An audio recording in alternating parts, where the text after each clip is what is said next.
Sam, I'd like to introduce you to Lee Baker, a former LDS bishop and an ex-Mormon. In Genesis chapter 17, Joseph Smith believed that there was a mistake on the covenant, on the Abrahamic covenant, the covenant of circumcision. And God visited him and gave him the Abrahamic covenant. So this is the first time that God talks to Abraham and he says, let's make a covenant between you and me.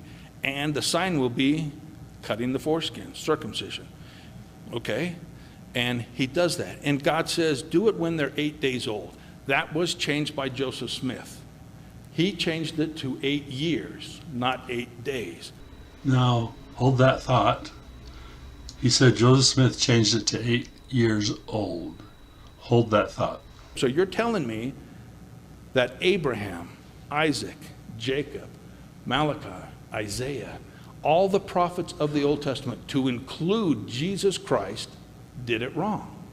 What would happen if Lee got it wrong, that Joseph Smith really didn't change the age, and he convinced another Mormon that he did? I think it would go something like this. All the prophets of the Old Testament, to include Jesus Christ, did it wrong. He goes, yeah. And God waited until 1830 for his best prophet, Joseph Smith, to fix something that had no impact on anybody? Well, no, I guess not. Exactly.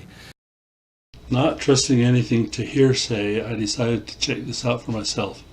So, in our printed version of the Bible, the one that has the Joseph Smith translation at the back, it says, "And I will establish a covenant of circumcision with thee, and it shall be my covenant between me and thee, and thy seed after thee, in their generations, that thou mayest know forever that children are not accountable before me until they are 8 years old."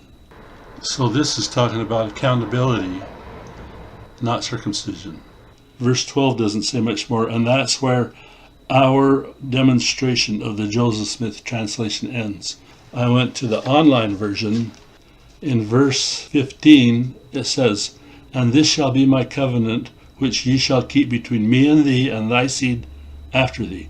Every man child among you shall be circumcised." Now we're into the circumcised word. "And ye shall circumcise the flesh of your foreskin, and it shall be a token of the covenant betwixt me and you. And he that is 8 days old, and he that is 8 days old shall be circumcised among you." This is the Joseph Smith translation, a few verses later. "And he that is 8 days old shall be circumcised among you, every man child in your generations." How is it possible to get something that wrong? To judge Joseph Smith based on a skin-deep investigation. And every Jew on the planet did it wrong. 8 days to 8 years. And closing statement, on the south wall of the 3rd floor of the Washington, D.C. temple, where Kathy and I were sealed for all time and eternity, and where we spent most of our time when we were assigned to Washington, on the 3rd floor of that beautiful temple, there's a painting that you might have seen of Jesus Christ with Mary and Joseph. They're going to the temple. They got 2 little doves. 2 little doves are for the sacrifice, and they're bringing Christ as a baby, 8 days old, to be circumcised. I'm in a Mormon temple. I point to the picture, and I say, well, that's wrong. And people say, what do you mean that's wrong? Well, Joseph Smith said that didn't happen right. You're kidding me. Anyway,